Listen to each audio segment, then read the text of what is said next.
Amstramgram, laisse-moi en vie.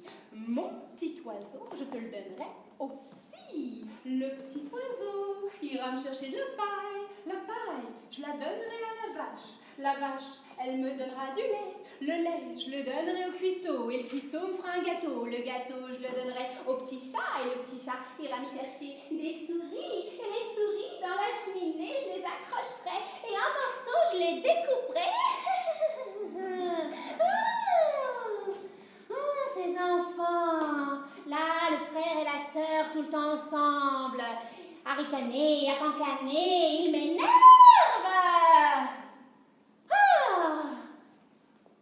La sorcière, elle en avait marre des deux enfants, là, le frère et la sœur, tout le temps ensemble. Ah, c'est vrai qu'ils jouaient, des enfants qui jouent ensemble, frère et la sœur, forcément, ça chamaille un peu. Mais ils s'adoraient. Mais elle en pouvait plus des gamins. Un jour, elle a pris son vieux grimoire et elle les a ensorcelés. La petite fille, elle l'a transformé en un petit agneau. Le petit garçon, en un petit poisson qui a juste eu le temps de filer dans les douves du château.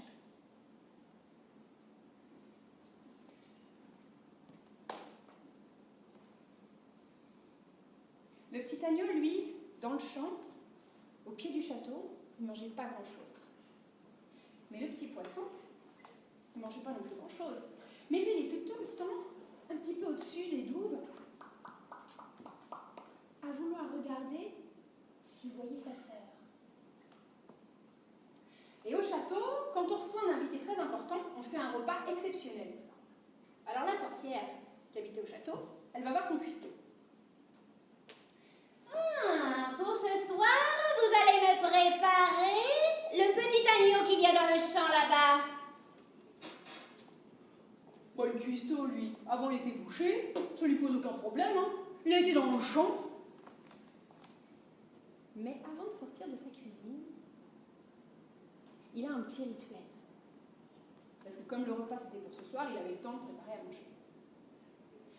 Il a l'habitude de prendre une petite capsule d'émotion, celle qu'il a l'habitude de goûter depuis tout petit. Il la pose dans sa bouche. Et maintenant qu'il a une technique rodée, d'un coup de langue, ça sépare les deux capsules, ça libère cette petite poudre un peu sucrée sur le bout de la langue et qui chatouille un petit peu sur les côtés. Et ensuite, bah, il va chercher le petit agneau dans le champ. Quand il a été chercher le petit agneau, il a vu que le petit agneau, il n'avait pas des yeux de petit agneau comme d'habitude. Mais bon, c'est son boulot, lui il prend le petit agneau. Et puis en passant dans les douves du château, il y a ce poisson là qui fait tout le temps comme ça. C'est bizarre, il n'a jamais vu ça non plus. Bon bref, il arrive dans sa cuisine, il pose le petit agneau sur le billot, et puis il affûte son couteau. Et là, il entend un chant.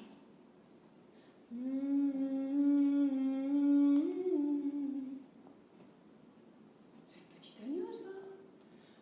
Oh, mon frère qui est dans l'eau, moi le cœur tout en sanglots, j'ai la tête sur le billot, le cuistot prend son couteau.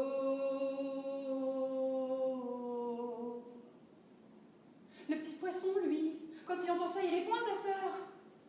Oh, ma sœur qui est en haut, moi le cœur tout en sanglots, je ne peux rien faire pour toi, je suis là au fond de l'eau.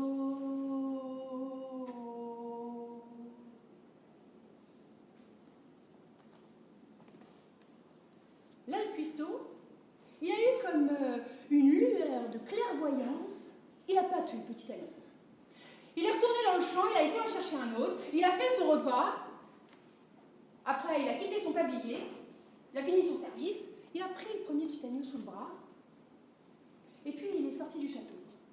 Et en passant dans les douves, il y avait toujours ce petit poisson là comme ça. qui regardait.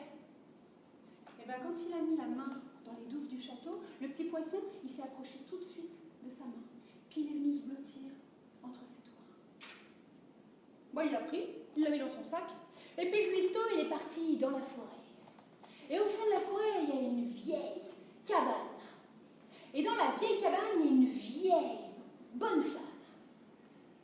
Et bien, cette vieille dame, vous me croirez ou pas, c'était la nourrice des enfants quand ils étaient tout petits. La vieille dame, elle, quand elle a regardé les yeux des animaux, elle a vu tout de suite que ce n'était pas des animaux. Elle n'était pas sorcière, mais elle avait un vieux grimoire. Et elle a cherché à les désensorceler, à les dévoudouter, à les refaire devenir des petits-enfants. Et quand ils ont repris leur forme de petits-enfants, ils ne sont pas partis. Bah oui, ils se sont souvenus d'elle. Elle s'occupait et elle s'occupe si bien d'eux.